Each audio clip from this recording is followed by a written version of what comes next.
Twitter Grok जिस प्रकार से व्हाट्सएप यूनिवर्सिटी की पोल खोल रहा है, उसे देखते हुए लग रहा है कि कहीं ग्रोक की गिरफ्तारी ना हो जाए। क्या बात करता है यार? तो रुको जरा, सबर करो। ग्रोक से जब गोदी मीडिया को लेकर सवाल पूछे तो जवाब में इसने कहा, रिपब्लिक भारत, जी न्यूज, टाइम्स नाउ और सुदर्शन न्यूज जैसे चैनल्स इस लिस्ट में शामिल हैं, जो सत्ताधारी पार्टी के एजेंडा को बिना सवाल उठाए चलाते हैं। इसने ये तक कह दिया कि सबसे दल्ले एंकरों में अर्नब गोस्वामी और सुधीर चौधरी टॉप पर हैं। देशवासियों, इस वक्त देश के हर कस्बे, हर गांव, हर गली और हर मोहल्ले से एक ही आवाज आ रही है, दलाल दलाल दलाल।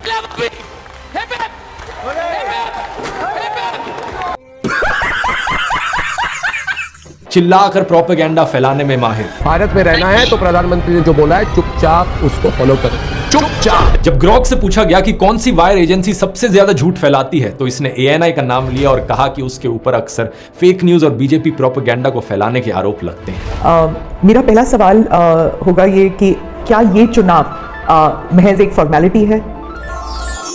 जब इन पत्रकारों को झुकने के लिए कहा गया तो वो रेंगने लगे थे। समझ में आया मैं कौन हूँ। अब बाबू भाई, आपने 2 साल में 20 रॉबरी की, आपका दूसरा नाम आतंक है। जिन झूठी खबरों और प्रोपेगेंडा को फैलाने में गोदी मीडिया और IT सेल के मजदूरों ने सालों का समय लगाया, लाखों व्हाट्सएप फॉरवर्ड्स भेजे लोगों के फोन में, सबका सब एक ही दिन में दूध का दूध और पानी का पानी कर दिया इस एक आर्टिफिशियल इंटेलिजेंस के सॉफ्टवेयर ने।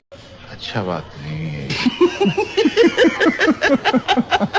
क्या RSS ने इंडिया की आजादी की लड़ाई में हिस्सा लिया था? तो इस पर ग्रोक ने जवाब दिया, RSS का भारत की आजादी की लड़ाई में ना के बराबर योगदान था। कुछ लोगों को ये बात हजम करनी काफी मुश्किल थी तो बार बार काउंटर क्वेश्चन किया गया, लेकिन ग्रोक ने जवाब हमेशा यही दिया, RSS का भारत के स्वतंत्रता संग्राम में एब्सेंट रहना वेल डॉक्यूमेंटेड है और गोलवलकर ने स्वयं अपनी किताब बंच ऑफ थॉट्स में ये स्वीकार किया था। ये AI यहाँ पर ठोस सबूत और सोर्सेस के साथ फैक्ट चेकिंग का काम कर रहा है।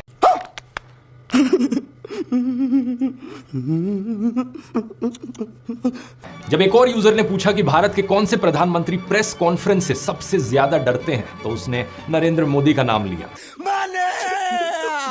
जब इससे पूछा गया कि भारत के सबसे कम्युनल नेता कौन है तो इसने फिर से नरेंद्र मोदी का नाम लिया। इसने सावरकर के बारे में भी पूछने पर बताया कि अंग्रेजों से सबसे ज्यादा माफी मांगने वाले में विनायक दामोदर सावरकर का नाम आता है, जिन्होंने जेल से रिहाई के लिए कई माफीनामे लिखे। और हाँ, सावरकर ही वो शख्स थे जो अंग्रेजों से 60 रुपए मासिक पेंशन लेते थे, क्योंकि उन्होंने बाद में ब्रिटिश सरकार से समझौता कर लिया था। इतिहास के पन्ने पलटो, सच वही मिलेगा।